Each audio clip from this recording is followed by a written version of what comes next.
aan onze stadprins Niels Steer. Goedenavond, Valkenberg. Weer koning verrucht de proclamatie opdragen. We gaan het proberen zo kort mogelijk te houden, zodat we te staan dat ene glas bier kennen, wat we dan bij Joep mogen drinken. We gaan beginnen. Veer prins Niels de Eerste, geboren Winkbul, en minister Bart, ook geboren Winkbul. Sinds jaar en dag inwoners van ons Valkenberg. Stadsprins en minister van het 973 jaar oude Valkenberg aan de Geul. Allebei lid van Jonkheid Boete de Poort. Allebei machinist op spoor en weg. Stamcaféhouders van het brandproeflokaal onder aan de Kouberg. Veel verordeneren en proclameren. Ten 11e.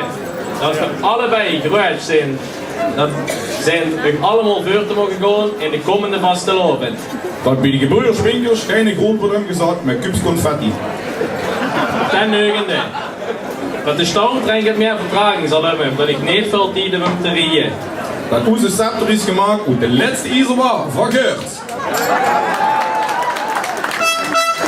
Ten zevende. Dat Joep het toch wel moet doen met 2 manslu in plaats van 2 schoon prinsessen. Dat het grootste log van de optocht dit jaar in de Louis van der Maasjesstraat ligt. Ten vijfde. Dat is opgevallen dat de 3 beeldjes zijn opgestangen uit de bus en er ook nog redelijk geluid uitkomen. Dat veel gans benieuwd zijn wie morgen een nieuw jeugdprincipaal zal worden. Ten derde.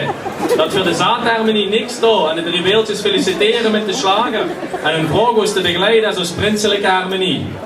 Dat elke vee deze week Boete de Poort, onze Prinsentempel zal zijn en Veer Paul en zijn personeel veel plezier wensen in de komende vastelovendseizoen.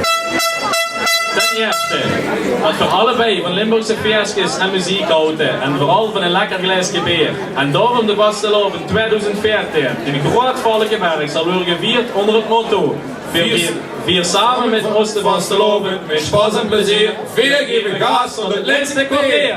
Gegeven in de grote school in Valkenberg zaterdag 4 januari van het jaar 2014. Prins Niels de Eerste en zijn minister Bart.